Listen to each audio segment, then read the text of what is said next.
이 시간부터는 저기 일기 분석 및 예보 공부에 대해서 하겠는데, 그 전에 이제 뭐 말들은 기초기상학이나 저기 기상학 개론에서 다 했으니까 뭐 그거로 다 가름하시고, 다만 여기 뭐 혹시 뭐 저기 그런 거 안 듣고 바로 저기 일기 분석만 이렇게 여기 듣는 분도 혹시 있을까봐 그런 건데, 약간 우리는 이 시험이 공부하는 목적이 사지선다에서 정답을 고르는 거가 의 목적이 있는 거라는 얘기예요. 그래서 이 고르는 법, 그러니까는 그 뭐라 그러나 그 실력만 있어가지고 이렇게 문제 풀어봐야 많은 시간을 거쳐가지고 하면은 시험지 걷어간다고요, 그렇죠? 그러니까는 그 시간 내에 문제를 풀 수 있는 그 방법들을 주로 이제 공부하게 될 거예요. 그래서 그런 트레이닝은 우리가 이 공부가 이제 기초 기상학이 있고, 그다음에 이론에서 일반 기상학하고 이거 일기 분석이 있고, 그다음에는 이거를 갖다가 함축해서 핵심이라 그래가지고 한 다음에 이제 시험을 갖다가 그 문제 풀이를 해서 과목별로 한번 해보고 그 단원별로, 그 다음에는 그 동안에 기출 문제가 2010년서부터인데 그거 다 쓰는 없어, 너무 많아가지고. 그래서 앞에 거를 조금 잘라가지고 최신 거 같은 거를 좀 해가지고 기출 문제 다 풀어보고, 그 다음에는 우리가 1년에 여기서 5번씩 시험 보는 거 모아놓은 모의 문제가 있거든요. 그거를 위주로 해가지고 문제 풀이를 하고, 마지막으로 한 달 동안 저기 한 4시간에 의해서 뭐라 그러나 마지막 시험 볼 때 가서 정리해 볼 수 있는 거, 그것까지 정리하는 걸로 이렇게 강의가 되거든요. 그래서 지금은 이론 강의를 해가지고 일기 분석 및 예보하는 걸로 시작하겠습니다. 그래서 첫 시간은 뭐 다 이건 다른 시간에 했으니까 됐다고 치고, 여하간 이 기상청 시험은 5과목을 시험 보는데 그게 문제로 쓰면 평문제예요. 그런데 기상기사 자격증을 가지면은 5점을 플러스 해주니까 그게 적은 점수는 아니란 말이야. 그래서 근데 물론 시험 보는 자격이 이과 출신 아니면은 또 그거 볼 자격이 없거든요. 그래서 그런 자격을 갖추든지 아니면은 뭐 정보 처리 기사라든지 뭐 이런 걸 따면은 또 볼 수도 있어요. 그래서 그런 것들을 좀 알아보시고, 그 5점이 적은 점수는 아니니까. 그 전에는 초창기 때는 그 가점 5점이 없이도 이렇게 합격하는데 큰 지장이 없고 그랬었는데, 이제는 너무 이렇게 뭐라나 사람도 많이 보고 이 문제가 벌써 한 10년 이상 동안 이렇게 쭉 돼서 문제도 공개되고 그래서 많이 공부를 해가지고 다 사람들이 커트라인에 다 몰려 있어. 그래가지고 이거 1점, 2점 이 차이가 이게 적은 점수가 아니야. 그래서 5점이라면 이게 큰 점수거든요. 그래서 합격자들 중에서 기상기사 자격증 없이 되기는 참 힘들어요. 물론 문과 출신들이 영어나 한국사 이런 데서 점수를 확 따가지고 들어가는 수는 있지만, 기상 전공자들이 한국사에서 약하더라고. 한국사가 어떤 사람은 관악이 나와가지고 떨어진 사람도 있고 그래가지고 한국사가 굉장히 중요하니까 한국사도 열심히 하시고 좀 그렇게 하시면 될 것 같아요. 그러니까 그런 식으로 준비하시면 될 것 같아요. 그리고 이런 것들을 공부하면서 간간히 필요할 때마다 정보 같은 걸 알려드릴 테니까 그렇게 들으시고, 여기서는 그래서 바로 전문에서 1장 들어가겠습니다. 전문 해석이 15페이지로 되어 있군요. 그렇죠? 15페이지 전문 해석으로 들어가겠습니다. 이 전문 해석은 뭐냐면은, 그러니까 우리 전문 해석을 하기 전에 우선 우리가 지금 이 공부를 하는 거, 뭐 일반 기상학을 또 배우기도 하고 기초 기상학도 배우고 예보 분석도 배우고 뭐 또 그에 이제 뭐 수학도 배우고 미적도 하고 뭐 그러는데, 우리 기상에서 궁극적인 목표는 예보를 하자고 내는 거라고요. 그래서 예보를 잘 내기 위해서 뭐 저기 무슨 수를 써서 예보를 해서 맞추면 되는데 그 맞히는 방법이 뭐 하다못해 한 통을 쳐서 이렇게 뭐 흔들어 가지고라도 맞추면 되긴 하지만 그게 안 되잖아요. 확률적으로 봐가지고. 그래서 지금 예보하는 방법이 여태까지 나온 방법 중에서는 가장 좋은 방법이기 때문에 이걸 쓰는 거예요. 그래서 지금은 어떻게 하냐면은 컴퓨터를 슈퍼컴퓨터를 이용한 그 수치예보 시대로 이렇게 접어들고 있거든요. 그래서 그러면 그 동안에는 뭐 예보를 어떻게 했는지 그거를 조금 이제 알아보는 거예요. 그래서 그걸 우리 기상학에서는 그걸 예보법의 변천이라 이렇게 얘기하거든요. 그래서 어떻든간에 맞히기만 하면 되는데 뭐 그 시대에서 가장 좋은 방법을 썼겠죠. 그래가지고 그걸 분리를 이렇게 쭉 하다 보면은 우리 첫 번째로 하는 방법이 우리가 이걸 갖다가 관천만기라 그래요. 관천만기. 이 한자를 좀 안 배워서 그런데 이건 하늘 첫자, 그러니까 하늘을 보고 예보를 했다는 뜻이에요. 하늘을 보고 이렇게 예보를 했다는 뜻이고 지금도 그렇잖아요. 그래서 뭐 비가 올지 안 올지는 하늘 쳐다보면 되는데 근데 어때요? 우리나라는 이 편서풍지대에 속하고 있다고 중위도 지방에 속해 있다고. 그래서 일기는 일기 동진의 법칙이라 그래가지고 서쪽에서 동쪽으로 변하는 거야. 그러니까는 하늘을 쳐다봐도 멍청하게 뭐 남쪽을 본다든지 동쪽을 보면 안 되는 거지. 서쪽을 봐야 되는 거지.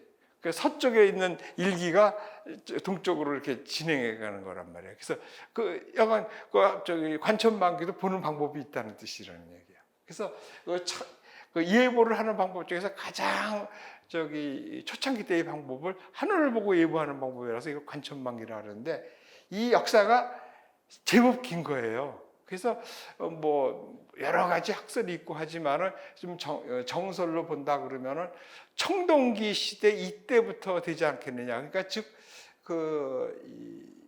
사람들이 수렵 채취 시대라 그러잖아요. 그러니까 그냥 나무에서 과일 따먹고 들판에 가서 곡식 걷어먹고 뭐 이러던 시대에서 이제 농사를 짓기 시작하는 시대, 농경 시대로 들어오면서 그때가 바로 그 석기 시대에서 이 철기 시대 그 중에서 이제 청동기 시대 그때가 뭐 우리나라적으로 보면 고조선 시대 이때라는 얘기예요.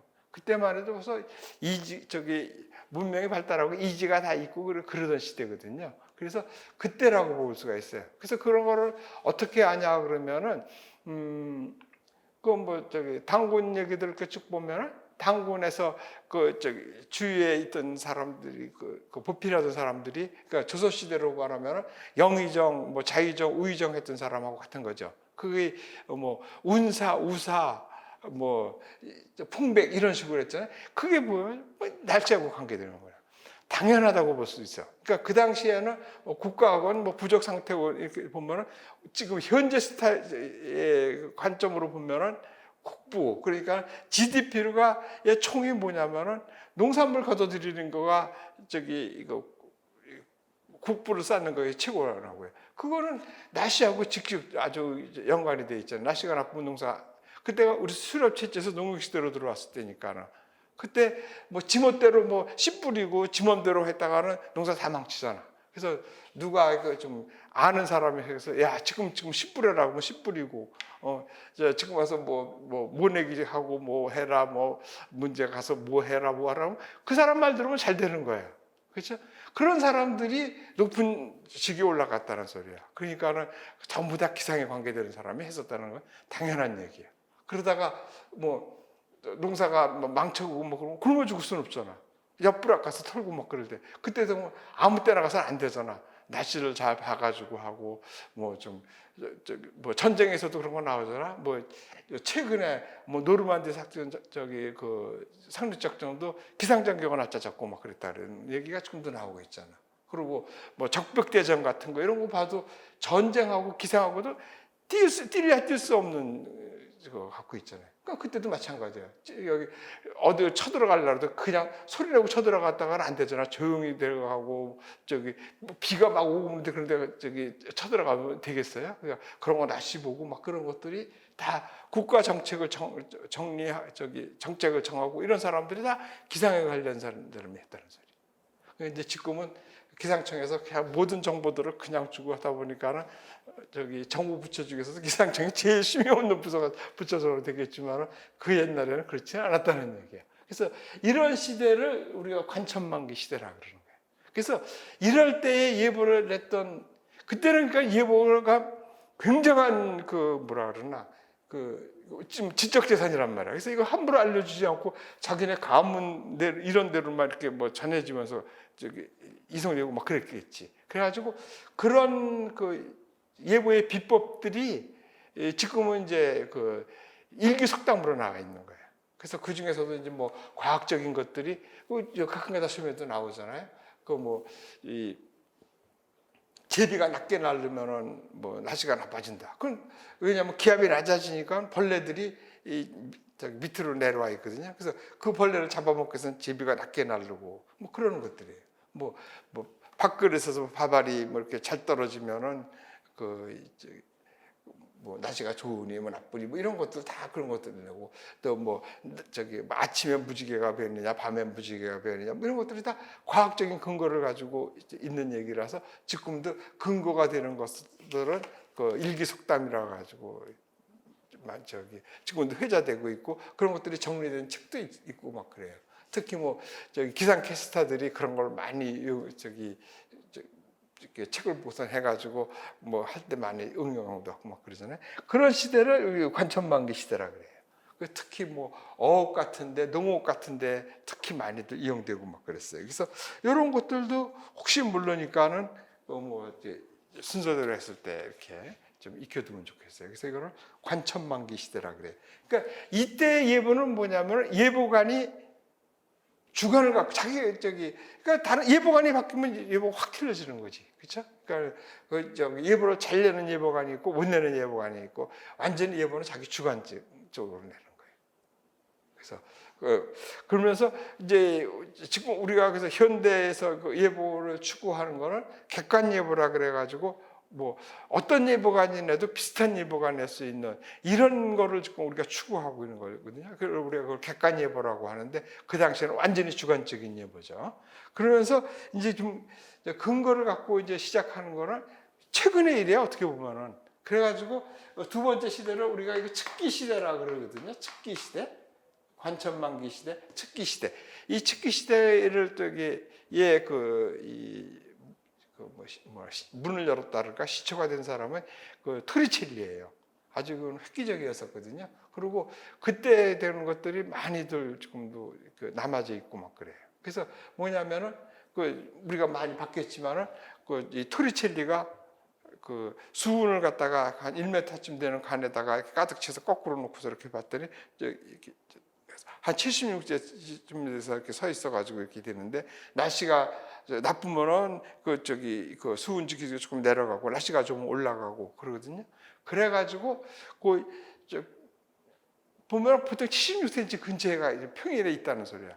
그래가지고 76cm가 일기압이 된 거예요. 그래서 76cm에다가 그 수은의 비중이 13.6이거든요. 그 13.6 그리고 중력 가속도가 9.8이고 해서 그거를 곱하면 아마 1013이 나올 거예요. 그래서 1013 헥토파스칼 이것이 일기압이 된 기온이 된 거예요. 그래서 이때부터는 이제 예보가 근거를 갖고 내기 시작하는 거야. 그러니까 그 전에는 너 예보 어떻게 냈냐 그러면 내 통찰력으로 냈다고 뭐 이렇게 얘기를 했겠지만은 이제부터는 기압계가 지금 낮으니까 이렇게 예보를 냈다 그래가지고 근거를 갖고 예보를 내기 시작하는 때죠. 그러면서 이때부터 이제 근대사로 이렇게 들어오면서 뭐 과학기술도 발달하고 그러면서 막 식기들이 나오는 거야. 무발습도계가 나오고 뭐 이 수은계약계가 좀 복잡하잖아요. 그래서 이걸 좀 쉽게 해가지고 공학계약계, 아네로이드 계약계도 나오고 뭐 이러면서 측기 시대가 열어지는 거죠. 그러면서 이제 근거를 가지고 예보를 내기 시작하는 거예요. 그래서 그런 거를 측기 시대라 그래서 그리고 그때 1643년까 1600년 17세기라고 이렇게 보시고 토리첼리가 문을 열었다고 그렇게 생각하시면 되고요.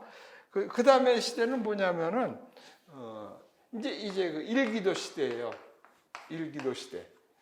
일기도 시대는 우리가 지금 저기 우크라이나 전쟁이 일어나고 있는 그 크림반도, 크리미아, 옛날에는 뭐 크리미아라고 뭐 그러는데 그 크리미아 전쟁 때야. 그게 1854년이가 이때쯤이에요. 그때 그 지금도 그때도 똑같아요. 그 러시아하고 그 팽창하는 거를 그 영국하고 프랑스 연합군이 맞고 막 그러던 그때 저기 크리미아 전쟁 때가 있었었는데 그때 그 영국이 아니라 그 이 불란서가 그 당시에 무적 함대라고 하는 앙리 4세호, 그러니까 앙리면 저 불란서식으로 읽은 거고 우리 말하면 헨리지. 그 앙리 4세호라는 커다란 무적 함대가 있었는데 그 배가 저기 크림 반도 근처에 있는 거기다가 정박해 놨는데 그게 폭풍에 넘어가는 바람에 전쟁에 큰 타격을 받았어. 그래서 그 전에는 어떻게 됐냐면 이제 기상이 어때 한 군데서 이렇게 생기면 그냥 거기서 생겨다 없어지고 이러는 줄 알았었어. 근데 그 전쟁이 끝나고 나면 뭐 지금도 마찬가지지만 그 전에도 그 전쟁이 끝나면 일보라는 걸 받는 거예요. 그러면 그때 이제 저기 무선 전신이 있고 그러던 시대니까는 전장에서 그 상황 보고가 딱 들어오는 거죠. 그래서 그거를 쭉 적다 보니까 이상한 거에 나온 거야. 그러니까 뭐 배가 넘어갔다 그러든지 이쪽에서는 좀 있다 보니까는 그 뭐 대포가 나가고 뭐가 축대가 무너지고 뭐 그랬다 그래가지고 쭉 이거 보니까 폭풍우가 싹 지나갔다는 걸 알게 된 거예요. 그래가지고 그때 이제 그 장교 하나가 이거를 기상현상을 갖다가 한 장의 종이에다가 표시하면 예보를 할 수 있을지도 모르겠다 이런 생각을 한 거지.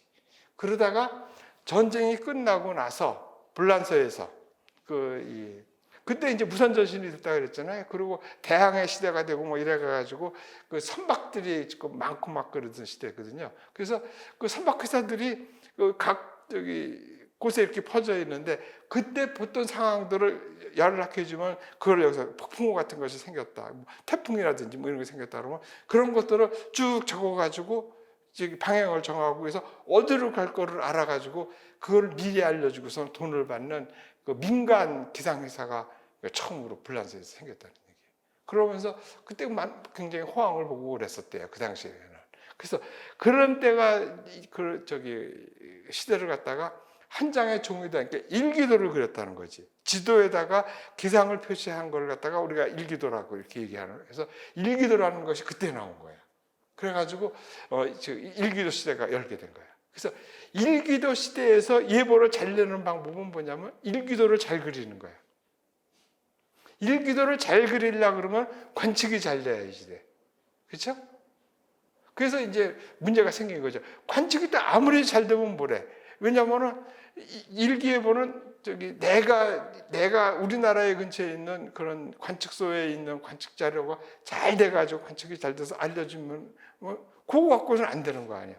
아까 일기는 우리가 보통 북반구 중위도 편서풍지대를 이렇게 항상 문명이 거기서 발달하고 그걸 했기 때문에 항상 북반구 중심으로 얘기를 하거든요.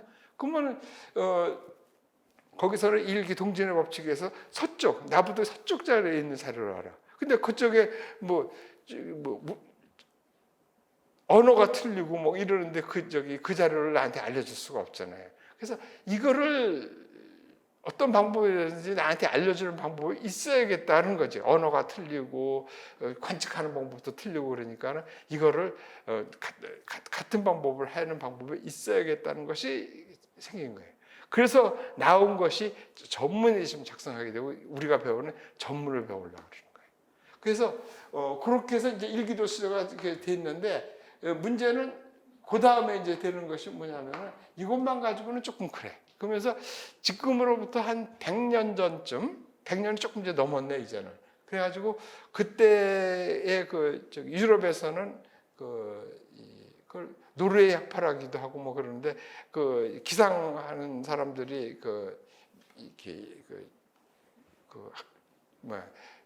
같이 이렇게 해가지고 연구를 하면서 뭐 이렇게 하는 게 있었거든요. 그때 그 사람들이 연구를 많이 해가지고 분석을 한 것들이 지금도 그게 다 나온 거예요. 그때의 그 비조라고 해서 시작하고 이런 사람이 비아크니스인데, 그 비아크니스가 그 일기도 시대 이때 것도 하고 연관이 되는 거지. 이 날씨가 이렇게 막 변하고 막 이러는 것들은 이게 그냥 막 무작위 변하는 것이 아니라 이건 물리법칙을 따른다. 그러니까 수식으로, 날씨로 수식으로 표현할 수 있고, 그 수식으로 표현이 된다 그러면은 그걸 그거를 이제 수치적으로다가 풀이를 해서 미래값을 알 수 있다. 수치적분이 가능하다. 이런 거를 얘기를 한 거예요. 그리고 그 당시에 어마어마한 것들을 다 만들어냈어. 그러니까 그 당시에 하늘 높이 올라가 볼 수도 없고 인공위성도 없고 그러던 시대에 저기압 모형이라든지 이런 것들을 거기서 다 만들어낸 거예요. 그리고 특히 유럽 같은데 특히 독일이나 불란서 이쪽에는 태풍도 없어요. 그런데도 태풍 연구소가 있고 막 이럴 정도로 벌써 이렇게 뿌리 깊게 연구되어 와서 이렇게 쭉 왔다는 얘기예요. 그래서 그 100년 전에 벌써 그런 것들을 다 만들어 놓은 거예요. 그러니까 지금으로 보면은 저기압 모형 또는 온난전선, 한냉전선 형태 이런 것들이에요. 그러다가 1960년대 이때 그때 이제 인공위성이 냉전 시대가 들어와 가지고 이제 미소 양 나라가 전쟁으로 하지는 못하고 서로 이제 식물 과시하느라고 그걸 냉전이라 그러잖아. 그래가지고 서로들 그냥 자기네가 더 힘이 세고 과학이 발달했다 이래가지고 이렇게 하는데, 미국이 지네가 다 잘하고 있는 줄 알았더니, 왜냐면 원자폭탄을 지네가 먼저 만들고 이랬었던 거 아니야. 그런데 위성을 소련이 먼저 쓴 거야. 그래가지고 이제 미국이 그냥 깜짝 놀랐지. 그래가지고 그때 미국의 젊은 대통령 케네디가 있었었는데, 이거 지면 안 된다 그래가지고 우리 세기 안에 사람을 달에다 보낼 것이고 우리는 우주에 저걸 하겠다 그래가지고 그때 이제 해가지고 진짜 먼저 된 거지. 그래서 처음에는 유인 우주선을 소련이 먼저 했어요. 가가닌이라는 사람이 먼저 타고서는 지구주례를 돌고, 그때 소련은 개를 태웠고, 사람이 태우기 전에, 그 다음에 개가 이제 안전하게 살아오니까 그때 사람을 태우고, 미국은 원숭이를 러시아가 개 태우는데 또 개 태울 수 없잖아. 그러니까 원숭이를 태웠지. 그 원숭이를 태워서 돌아오니까는 그때 이제 사람을 태우고 그래가지고는 벌어져서 결과적으로 아폴로 계획을 세워가지고 먼저 달에 간 것이 미국이 성공했거든요. 그때 이제 서로 이런 식으로 식물 과시학에서 우주선을 쓰는 것보다는 그게 평화적으로 이용하고 다른 쪽으로 이용하는 방법이 있을 거냐 생각해가지고, 그때 이제 지금으로 말하면은 텔레비전 카메라라고 생각하면 돼. 그 카메라를 달고 올라가서 지구를 겉모습을 찍은 거지. 그때 딱 봤을 때 우리가 말로만 들으면 온난전선이 이렇게 생겼을 것이고 이렇게 거라고 이렇게 생각했던 것이 눈에 보는 게 사진으로 다 나온 거지. 진짜 그냥 온난전선, 한냉전선이 다 나타나고 그냥 뭐라 그러나 기상학자들이 그냥 뭐라 그러나 너무 감격해가지고 세상에 우리가 생각하고 이런 것들이 다 맞았다 이렇게 된 거지. 그러면서 과학이 굉장히 발달하기 시작한 거예요. 그러면서 그때 이제 비아크니스가 얘기했던 벌써 그거는 이것보다도 전에 시작했어요. 1920년 영국에서 시작했거든요. 그래가지고 리차드슨이라는 사람이 그러면 좋다 말이야. 진짜로 그러면은 기압을 한번 우리 예측해 보자. 그래가지고 기압장을 다 이렇게 손으로다가 이렇게 만들어 가지고 사람이 손으로다가 계산을 해가지고 예측을 해봤는데, 물론 내일 모레 이런 예보를 갖다가 더 늦게 글피 막 이렇게 늦게 나왔어. 약간 그러니까 계산이 너무 복잡해가지고 사람이 손으로 계산하니까 너무 시간이 오래 걸려가지고 예보값이 그 시간을 넘어서 나온 거지. 쓸데가 없는 거지. 그러고 결정적인 거는 뭐냐면 값이 한 5도가 틀린 거야. 기압이라 그러면 1000헥토파스칼 근처에서 나와야 되잖아. 그러니까 한 5도가 틀렸다니까 100 헥토파스칼이나 10만 헥토파스칼 만 헥토파스칼 이렇게 나왔다는 얘기야. 쓸 수가 없지. 그래서 리차드슨이 틀렸구나 그래서 그냥 구겨버렸으면은 그냥 좀 늦게 더 될 뻔했지. 그런데 리차드슨이 자기는 틀렸지만은 나한테 8,000명의 사람을 주고 그러면은 그 사람들을 군사적으로 조련을 해가지고 딱 이렇게 배치를 딱 해가지고 자기가 오케스트라의 지휘자처럼 가운데 딱 서가지고 지시를 하면 탁탁탁 계산해서 넘기고 제가 분석하고 그래가지고 예보를 탁 내면은 시간 안에 낼 수 있겠다고 이렇게 꿈의 예보 공장을 차리는 거 논문을 냈어요. 근데 지금 하는 형태가 지금하고 큰 차이가 없다는 얘기야. 그렇게 해서 수체보라는 말이 이렇게 나오기 시작했었는데 그러면서 1950년대 그때 이제 그 계산이 문제였었잖아요. 계산이 사람이 손으로 계산을 하니까는 힘들어가지고 못했는데 그때 애니악이라는 컴퓨터가 나와가지고 미국에서 너무 좋은 게 나왔는데 별로 쓸 데가 없고 다른 데 쓰고 나니까 시간이 막 남고 그러니까 어떨 때 쓸 거냐 그래가지고 슈퍼컴들이 나오면 이게 지금으로 말하면 슈퍼컴이지 그 당시에 그 시대에 제일 좋은 컴퓨터가 나오면은 뭐에 이용했냐면 지금이야 뭐 별별 일 없지만 인구 센서스라는 거. 그러니까 지금은 자료가 들어가지고 바로바로 우리나라 인구를 알고 막 그랬었지만은 지금으로부터 한 60년 전 막 이럴 때는 그 인구 센서스라 그래서 한 4년마다 한 번씩 5년마다 한 번씩 인구 조사 통계를 내는 게 그게 엄청 힘들었었어요. 사람을 다 시켜가지고 가구마다 조사하고 그래서 합산을 하고 막 이러다 보면 또 새로 낳고 죽고 막 이래가지고 맨날 그 값이 틀려가지고 그런 값을 이용해가지고 아마 여러분도 들었을 거예요. 뭐 경제개발 5개년 계획이니 뭐 이런 거 세우고 막 그러고 막 그랬던 시대거든요. 그러고 세워놓은 뭐래 인구수가 틀리고 있는데 맞을 수가 없지 계획이. 약간 그래가지고 어느 나라나 인구를 정확하게 아는 그 인구 센서스라는 게 그거를 굉장히 중요하게 여겼었어요.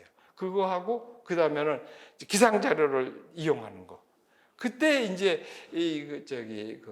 찬이가 애니악이라는 컴퓨터를 이용해 가지고 500헥토파스칼 수납대기에서 예보장을 성공했어요. 그러면서 이제 리차드슨 거를 분석해 봤는데 리차드슨이 틀린 거는 손으로 계산하고 이게 틀린 게 또 있지만은 결정적인 것은 뭐냐면은 이제 앞으로 이제 여러분도 배울 거예요. 잡음이라고 그러기도 하고 그런데 음파 같은 거. 우리가 종관 예보를 한다 그러면 종관 예보 규모보다 작은 것들 값을 져줘야 되거든. 그러면 안 져주면은 얘네들이 계산 불안정을 일으켜가지고 이게 증폭되고 막 이러는 거예요. 그래서 그런 거를 쉽게 이렇게 말할 때는 우리가 음파를 제거한다 뭐 이런 식으로거든요. 여러분들이 아직 음파라는 얘기를 모를 거야. 이제 이 교재의 맨 뒤에 가면 수치예보 할 때 그때 다시 얘기해 줄 거예요. 그러면 이제 이해가 될 거예요. 뭐 쭉 흘러가는 얘기니까 첫 시간이고 하니까 재미삼아 들어주면 돼요. 그래가지고 여간 리차드슨이 틀린 것도 골라내고 그러면서 수치예보 시대가 열리기 시작한 거예요. 그래가지고 미국에서는 이제 1950년대 그리고 일본에서는 1970년대 후반이고 우리나라에서는 진짜 굉장히 늦었어. 어떻게 보면 우리나라가 기상학과도 굉장히 늦게 생기고 막 그랬잖아요. 그래서 1980년도 후반쯤에 된 거예요. 그러니까 일본보다는 거진 10년 정도가 떨어졌었는데 그때 그래가지고 기상청에서는 정식적으로 수치예보과도 아니고 기상청 내에서 뭐 역학을 좀 잘하고 수치예보에 관심 있고 컴퓨터를 잘하고 이런 사람들을 모아가지고 수치예보반이라는 걸 만들어가지고 그때부터 거기 연구하기 시작했어요. 그래가지고 미국 펜실베니아 대학에 있는 연구 모델인 MM4 그걸 갖다가 들여다가 그냥 다 분해해가지고 사람마다 다 나눠줘가지고 그냥 다 파고 들어가가지고 그 모델을 갖다가 그냥 나도 근데 그때 이제 참여도 했었지만은 모든 것들이 그 블랙박스처럼 이렇게 된 것들이 많아요. 그러니까 그 안에서 어떻게 변하는지를 모르고 어떤 수치를 집어넣으면 어떤 수치가 나오고 뭐 그러니까는 맑은 날에는 여기다 집어넣으면 무슨 값이 뭐가 나오는 거야. 그러니까 이 안이 블랙박스야. 그러니까 모르니까 그렇게 해서라도 해가지고 우리나라도 시작한 거야. 1980년대 후반부터. 그러면서 했는데 지금은 우리가 이 고유 모델을 갖고 있는 세계에서 고유 모델을 갖고 그러니까 전고 모델의 고유 모델을 갖고 있는 나라가 전 세계 9개 나라밖에 없어. 우리가 9번째로 갖고 있는 거야. 그리고 수치해보를 전고 모델 수치해보를 하는 나라가 13개 나라밖에 없어. 그 정도예요. 그러니까 그리고 그 수준이 뭐 세계 지금도 기상청에서 가보면은 연간 보면은 뭐 기상 세계 6위다고 뭐 그러고 얘기하는 몰라. 그건 무슨 근거에서 하는지는 모르죠. 여간 6위래. 그리고 뭐죠? 위성 독립국이잖아. 위성을 갖고 있는 나라 몇 안 되잖아. 7개밖에 안 되잖아. 그 안에도 들어가고. 그래서 약간 진짜 우리가 한 30년 만에 막 후진국에서 선진국에 되듯이 우리 기상도 후진국에서 그냥 3, 40년 안에 그냥 비약적으로 발달해 가지고 지금은 우리나라가 가르쳐 주고 이러던 시대야. 그러니까 여러분들도 이제 기상청에 들어가면 어학들을 좀 해가지고 가서 이제는 우리가 가서 지도해 주고 막 그래야 돼. 옛날에 우리가 6.25 이후 전에 뭐 미국에서 뭐 경제 고문단, 뭐 엉커쿠, 운크라, 뭐 UNDP 이런 데서 돌아가지고 우리 막 도와주고 그랬잖아요. 그 식으로 이제 우리가 가서 도와주고 그러는 거를 여러분들이 지금 하셔야 된다는 얘기야. 그래서 기상이 괜찮은 거예요. 그러니까 지금 잘 선택하신 거예요. 그래서 희망을 갖고 하시면 되고 저 말이 조금 벗어났어. 그래서 지금 일기도 시대하고 그러면 이걸 갖다가 우리가 수치해보 시대라 그러는 거야. 수치해보 시대. 근데 문제는 그러면 지금이 그럼 수치해보 시대냐면 아직은 아니라는 얘기야. 지금은 아직은 일기도 시대야. 그러니까 이게 뭐냐면은 왜 일기도 시대냐면은 자 예를 하나 들어볼게요. 지금 이렇게 해서 우리가 이제 일기도 시대니까 일기도를 그려. 우리나라가 여기 있고 여기 저기하고 여기 있다 그럽시다. 여기 있어 얘가 뭐 이렇게 갈지 이렇게 갈지는 모르지만 이렇게 우리나라로 가면 우리나라 배우는 거잖아요. 그렇죠? 그래서 여기 있는 일기도 지금 이게 일기도야. 근데 다음에 이리로 갈지 이거 모르잖아. 이거를 유능한 예보관들이 그 전에 자료들을 보고 뭐 지맘대로 이렇게 해가지고 나는 이리로 갈 거다고 자기 경험을 갖고 예상도를 그리고 예보를 내는 거죠. 그러니까는 그 예보 경험이 많고 그런 사람들은 예보를 잘 맞히는 거지.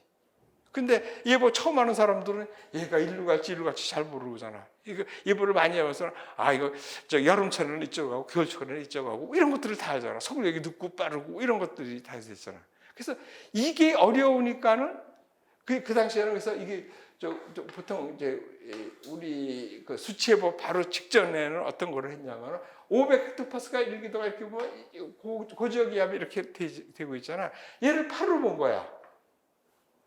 그래가지고 여기다가 이렇게 해서 팔을 봐서 여기하고 진포, 요 높이 이걸 이렇게 정해가지고 여기에 따라서 얘가 다음 시간에 어디로 갈 거지 이거를 파속 방정식이라는 걸 내가지고 다음에 여기로 갈 것이다. 여기서부터 요 밑에 지상저기압이 있잖아. 아직은 안 배워서 잘 모르겠지. 그런 거 배우게 될 거야. 그래서 이런 것들을 이용해서 이제 그 근거를 갖고 예보를 내는 거잖아. 그러니까 이거 할 때는 예보관이 완전 자기 통밥이지. 자기 그 경험과 뭐 이런 거를 가지고 하다가 이거 이제 근거를 가지고 하고 있잖아. 그러다가 수치예보가 예상도를 그려주는 거지. 그렇지만 예보관이 판단을 해서 예보를 내는 거 아니야. 그래서 아직 수치예보 시대가 아니에요. 다만 예상도를 컴퓨터가 수치적으로 그려줬을 뿐이지 그것을 해석하고 판단하는 건 예보관의 몫이라는 얘기야. 그래서 아직까지는 일기도 시대야. 그러면 진정한 수치예보 시대는 언제냐? 아, 그럼 자료만 집어넣고 막 그러면 예보문이 나오는 이런 때가 수치예보 시대야. 그때는 어떤 예보관이 내도 예보가 똑같게 되겠지. 예보관은 예보를 하려라 컴퓨터로 운영 관리하고 어떻게 잘 돌아가게 하느냐, 시간 내에 돌아가느냐, 뭐 이런 거 관리하게 될지도 모르지. 어떤 예보관이 근무해도 똑같은 자료 갖고 있으면 똑같은 자료가 나오는 거잖아. 그런 시대가 궁극적인 수치예보 시대야. 그러면 지금은 어느 시대냐? 일기도 시대에서 수치예보 시대에 들어가는 전이점이야. 그래서 이거를 갖다가 미국에서 했는데 이거를 수치 자료를 갖다가 좀 가독성 있게 지금 수치예보 자료가 나온 거를 컴퓨터 안에 들어있는 거는 컴퓨터밖에 모르고 있다고. 걔를 가지고 눈에 띄게 500헥토파스칼 예상 일기도를 그려주고 서페이스 일기도를 그려주고 이렇게 가독성 있게 만들어줘서 그나마 지금 보고 있는 거잖아. 그거를 더 해석하고 이 컴퓨터를 이용해서 다시 더 해석을 다시 해가지고 가독성 있게 만들고 이런 것다가 이걸 디지털 예보라 그래. 그래서 미국의 FSL이라는 데서 그걸 만들어가지고 만드는 것이 디지털 예보인데 그 디지털 예보가 물론 우리나라의 그 예보 전문가로 오신 분이 클리포드라는 사람이 있어가지고 그것 때문에도 좀 했지만은 그게 일본 것지 않고 바로 우리나라로 들어왔어. 그래가지고 그거를 똑같이 디지털 예보라고 할 수 없잖아. 그래서 나온 게 동네 예보야. 그러니까 동네 예보는 뭐야? 수치 예보에서 나온 자료를 갖다가 해석하기 쉽게 만들어가지고 우리나라 근처로 5km 바이 5km를 쪼개가지고 12개 요소를 예보에 가장 필요한 요소가 뭔가 12개를 정하고 그래가지고 걔를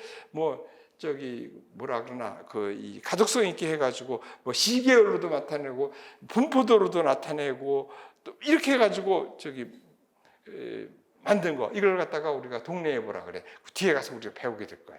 그래서 이렇게 한 거를 디지털 예보라 그러는데 우리나라에서는 동네 예보라 그래가지고 우리나라가 세계에서 두 번째로 디지털 예보를 시작한 거예요. 그래서 지금은 일기도 시대에서 수치 예보로 넘어가는 전환점 시대고 아직까지는 수치 예보 시대가 아니다. 아직은 일기도 시대라고 봐야 된다. 이렇게 보는 거예요. 그래서 그것이 지금 그래서 13페이지까지의 그 설명이라고 볼 수가 있어. 그래서 여기서 이거 갖고 시험에 나올 것이 없겠지. 있으려나? 이 정도 없고, 그냥 흘러가는 얘기만 쭉 알면 돼. 자, 그러면 이제 수치예보 시대가 됐다 해서 그림을 한번 이렇게 보시면은, 그거 마찬가지야. 이게 14페이지에 나온 그림을 보시면은, 지금 이게 슈퍼컴이 지금 벌써 5번째인가? 이렇게 들어왔을걸요? 그러니까, 이거 들어올 때도 막 우리나라에서 제일 좋은 거 들어오는데, 그러다 보면 또 민간 회사에서 또 좋은 컴퓨터가 막 들어오고 이래가지고 그러는데 여간 가장 좋은 그날에서 가장 좋은 컴퓨터는 어느 나라나 기상청이 쓰고 있다고 보시면 돼요. 그래서 지금은 크레에 쓰다가 지금 레노바인가 그걸 쓰고 있는데 그 오창에 있어요. 그 컴퓨터 센터가 거기에 있어가지고 거기서 이제 수치예보 시스템하고 그러니까 수치예보 자료를 집어넣어 가지고 계속하는 거 하고 그 다음에 관측 자료들하고 합쳐 가지고 하는 분석 시스템하고 크게 두 가지로 나눌 수가 있거든요. 그렇게 해서 예상도가 나오고 각종 부지자들이 나오면은 그거를 예보관이 분석해 가지고 하는 거예요. 그래서 예보의 몫은 아직까지는 예보관의 몫이라는 뜻이야. 그래서 아직까지는 그래서 수치예보 시대는 아니다. 예보관이 지금 결정하고 이러는 거라는 뜻이야. 그래서 이런 거가 있으니까 한번 쭉 읽어보시면 돼요. 자, 그래서 이제 아직까지는 그래서 일기도 시대라고 그랬어요. 그래서 일기도 시대에 예보를 제일 잘하는 방법은 뭐냐면 일기도를 잘 만들어야 되는 거예요. 아까 얘기했잖아요. 그래야지 좋은 일기도를 만들어야지 그 일기도를 분석해서 예보를 내는 거지. 일기도가 나쁜 분은 아무리 예보가 좋은 예보가 나와도 예보 못 내는 거지. 예보가 일기도가 틀렸으면. 그렇죠? 그러면 일기도를 잘 만들어야 되잖아. 일기도를 잘 만들려면 관측이 잘 돼야지 돼. 엄청 잘 만들었어. 근데 내가 지금 우리나라 예보를 이렇게 한다고 칩시다. 이렇게 있어가지고 내가 지금 여기 있어. 아, 여기 지금 뭐 중국 뭐 이런데 여기 있는 관찰자를 알아야 되잖아. 내가 여기 뭐 너블로 저기 야 관측 좀 잘해라고 해도 말이 틀리고 시간이 틀리고 뭐 연결하는 방법도 없는데 안 되잖아. 이번 방법이 없잖아. 그래서 WMO에서는 여기를 갖다 그 포인트 투 포인트를 가지고 P2P라 그러죠. P2P 포인트 이거 2죠 원래는 저기 그 지점과 지점 간에 다 연결해 가지고 전 세계 관측망을 이렇게 하나 막 만들어 놨어요. 그래서 그걸 갖다가 GTS 시스템이라고 그래요. GTS. 이건 글로벌이 되겠고 이거는 저기 텔레커뮤니케이션 시스템 이렇게 되겠지. 그래가지고 이렇게 만들어 가지고 이 관측한 자료들을 여기다 다 실어서 저기 보내자고 한 거예요. 그래서 그렇다 그러면 어떻게 됐어요? 이게 말이 틀리고 이러니까는 안 되잖아요. 그러니까 이거는 저기 그냥 쓰면 안 되고 그래서 나온 것이 전문을 만드는 수밖에 없다는 거예요. 왜? 그래서 그러면 전문을 만들면 전문이 좋은 전문을 만들어야 되겠죠. 그래서 지금도 전문이 지금 우리가 지금 전문 앞으로 공부해야 되는데 전문이 뭐 배우는 거 한 3가지 이것만 있는 줄 알았는데 30개도 넘어요. 그러니까 처음에 만들었다가 다 버리고 나쁘면 버리고 또 만들고 막 그래가지고 써서 굉장히 많고 그런데 우리가 지금 필요하고 시험에 나오는 건 3가지만 알면 돼요. 약간 그래서 저기 언어가 틀리고 그러니까 어떤 공통적인 그 형식을 줘가지고 만드는 거예요. 그래서 그렇다 그러면은 그 전문을 만들면은 좋은 전문이 뭐냐면 관측한 자료를 전문으로 만들었어. 그러면 전문으로 해가지고 이 통화가 되는 거야. 그래가지고 다시 나한테 오면은 다시 번역을 다시 해야 되잖아. 그때 오역이 되면 안 되지. 내가 저기 영하 10도라고 관측했는데 전문을 만들었다가 다시 오니까 영하 5도가 됐다 그러면 이건 잘못된 거 아니야. 그래서 그렇게 되면 안 되는 거야. 그래서 이 전문을 만들어야 되는데 이 전문을 보면 생각이 좀 얘기가 좀 달라질 것 같아요. 뭐냐면 지금은 이 전문이라는 것이 큰 적이 없지만은 이 전문을 만들고 항상 쓸 때에는 이 글자 한 장 보내고 그러는데 돈이 엄청 드는 시대야. 지금은 전보라는 거 우리 안 쓰잖아, 그렇죠? 그리고 여러분들도 아마 아직도 조금 나이 든 사람이나 TV 문학관이라든지 영화 같은 거 이렇게 보시는 데서 나올 거야. 그때 전화만 해도 국제 전화가 있고 시외 통화가 있고 해서 전화요금도 막 지역 따라 값이 막 달라졌어. 지금은 뭐 조금만 차이가 내면 게 아니라 요즘은 무슨 뭐 내면은 그냥 통화하는 게 무료 아니야.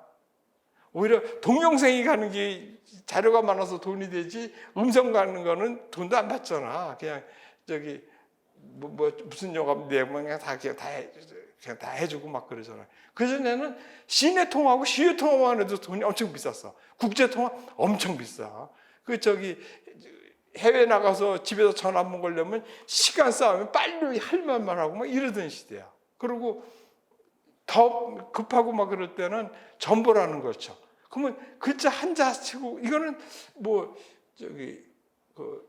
일제강점기 때도 있고 그랬으니까 어마어마하게 비싸지. 그러니까는 문자를 보내는데 굉장히 축약해서 보내잖아. 그래서 모친, 위도, 급상경 이런 식이야.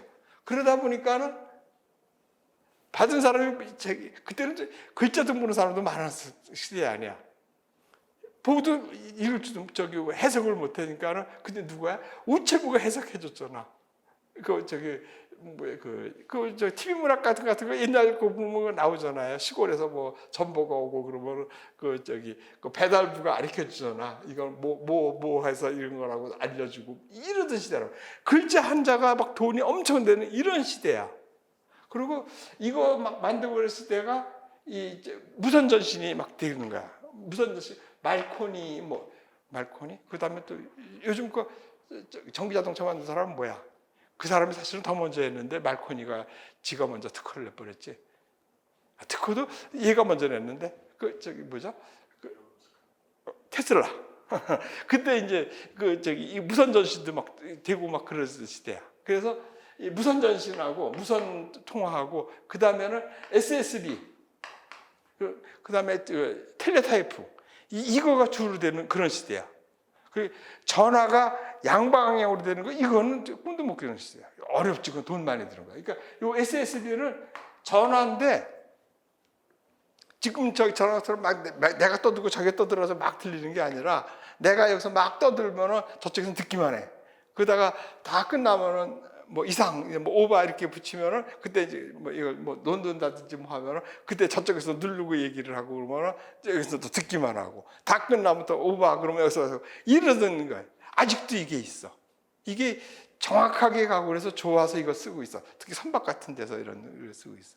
이런 것들이 주로 이 GTS에 들어 있는 거야. 그러니까 전문에서는 뭐냐면 우리가 이제 앞으로 전문 배울 때 어떻게 하면 글자를 한자라도 줄여야 되냐 이걸가 신경을 쓰는 시대야. 그래서 전문이 조금 복잡해지고 어려워진 거야. 근데 지금은 그래서 이 시대가 좀 갔어. 그래가지고 지금은 버퍼 시스템이라 그래가지고 버퍼라고 어떻게 쓰는지 모르겠다. 버퍼 같은데 버퍼라 그래서 저기 인터넷 베이스를 해가지고 문자로 그냥 보내면은 아까 얘기했듯이 저기 뭐야 이거 전문 나오는 거 글자 이 정도 이거 돈도 아니잖아. 인터넷으로 그냥 보내면은. 그래서 이 전문 형식으로 이게 바꿔서 그것도 전문이 아니라 일상 편한 용어로 써가지고 하는 거를 벌써 2, 3년 전에 그 완성시키기로 하고서는 그 WMO에서 추진을 했는데 안 되고 있어. 왜 그러냐면은 그 전 세계가 빈부차가 너무나. 우리는 지금 뭐 다 개인이 노트북 갖고 있고 뭐 이런 뭐 저기 뭐야 그 핸드폰 갖고 있지만은 우리나라에서 조금만 지나가면 여기 라오스, 미얀마 막 이런데 미얀마 한 과에 컴퓨터 한 대가 제대로 없어요. 그리고 저기 관측소에 저기 컴퓨터가 다 들어가면 뭐해? 컴퓨터가 있어도 되는 게 아니잖아. 망이 들어가야 되잖아. 인터넷망이 와이파이가 들어가야 되고. 그러면 이게 저기 요원한 거지. 난 그래서 지금 근데 그 뭐야 그 기상학과 교수 이런 사람들은 맨날 그 국제회의에 가가지고 선진국 사람들하고 얘기하고 막 그러니까 쉽게 오는 건 줄 알아. 그래가지고 내가 저 최근에 들은 건데 연대에서 전문 안 배운데 곧 없어진다고 안 배운대요. 안 가르치고. 그 잘못된 거지. 내가 보면 10년 안에도 안 없어져요. 아프리카에 저기 와이파이나 이게 저기 인터넷망에 다 들어갈 시기가 10년 안에 들어올 것 같아요. 그렇지 않으면 이게 안 되는 거예요. 그래서 지금은 만들어졌어요. 지금 이 GTS 시스템에서 전문 형태로 다 주고받는 거를 대신에 그냥 편하게 쓰면 돼. 온도 몇 도, 뭐 기온 몇 도를 가지고 버퍼 시스템이라 그래가지고 그 양식에 맞춰서 그냥 치기만 하면은 그게 다 가지고 이렇게 되면 아주 편하지. 전문은 대충은 알고 있죠, 여러분이. 전문으로 만들어야 되고 그런 거 알고 있었잖아요. 지금 안 하게 돼 있어요. 근데 그 지금 시험적으로 해가지고 우리나라가 인터넷 강국이잖아. 그래가지고 우리나라를 중심하고 지금은 이 GTS는 그 당시에는 이거 일본이 발달해서 여기 중심이 RMC가 일본이잖아. 다음 시간에 얘기해 주겠는데. 근데 지금 저 일본이 아닌데 뭐 옛날이지 되겠어요. 우리가 지금 인터넷이 더 강하잖아. 그래가지고 그 우리나라를 중심으로서 이렇게 하려고 그랬는데 아직까지도 그 다른 나라에서 일본 눈치 보고 우리 쪽으로 많이 안 붙더라고. 그 이제는 지역에 관계가 없이 막 붙으면 돼. 그래서 뭐 아프가니스탄 뭐 이런 데만 지금 뭐 우리나라 쪽으로 가서 붙어가지고 실험적으로 지금 보내고 막 그러고 있는데 아마 우리나라가 이게 될 것 같아. 그래서 이런 식으로 이제 그 GTS 시스템이 만들어지고 그래서 전문이 어떻게 하고 하는 거는 다음 시간에 얘기를 해주겠어요. 약간 이것도 이렇게 들으면 좀 재미있잖아. 그렇죠? 그래서 이런 식으로 들으면서 저기 전문 공부를 하시면은 이 전문이 진짜 저기 시간도 많이 걸리고 답답해. 그리고 아까 막 얘기했듯이 곧 없어질 거라 그래가지고 뭐 필요 없다고 막 그러고 그래가지고 뭐 저기 뭐죠 그 일기도 미워하는 거하고 전문을 기상기사에서 빼자는 이런 소리까지도 나온 적이 있었어. 근데 이거 그렇지 않다는 소리. 아까 다시 한번 이제 이거 하면서 3시간에 해주겠지만은 그렇게 쉽지가 않다는 소리야. 당분간은 안 없어져요. 그래서 그리고 이 전문이 지금 저기 나도 그 저기 그 제3세계 특히 그 우리나라 그 시스템 보급하기 위해서 갔는데 아프리카에 가면 고등학교밖에 안 나온 이런 사람들도 전문 다 만들고 쓰고 있고 그래. 사람이 만든 것은 사람이 생각하는 범위에서 만든 거야. 그렇죠? 그거를 조금만 더 하면은 이거 기상기사 시험에 반드시 나오고 그다음에 그 기상청에서도 반드시 한 문제는 나왔잖아. 특까지 안 나온 게 거의 없었잖아. 나올 걸 뻔히 알면서 이거 포기하면 안 되지, 그렇지? 하는 김에 조금만 더 하면은. 그리고 이 전문 알면은 지금 기상청에 들어가면 오히려 이 선배들이 다 잊어먹고 모르고 있어. 오히려 들어가서 얘기하다가 보면 전문 내가 가면 이거 이렇게 한다 그러면 좀 많이 아는 사람이 좀 하는 거 아니에요, 그렇죠? 그래서 전문 좀 지리하고 막 그래. 그렇지만 우리 이번 기회에 확실히 배우자는 얘기예요. 그리고 전문은 반드시 한 문제는 나온단 말이야, 그렇죠? 그리고 기상기사 시험 여긴 많이 기상기사 자격증을 땄을지 모르지만 기상기사에서 반드시 나오잖아. 그래서 다음 시간에 보기를 하고 좀 쉬었다 합시다.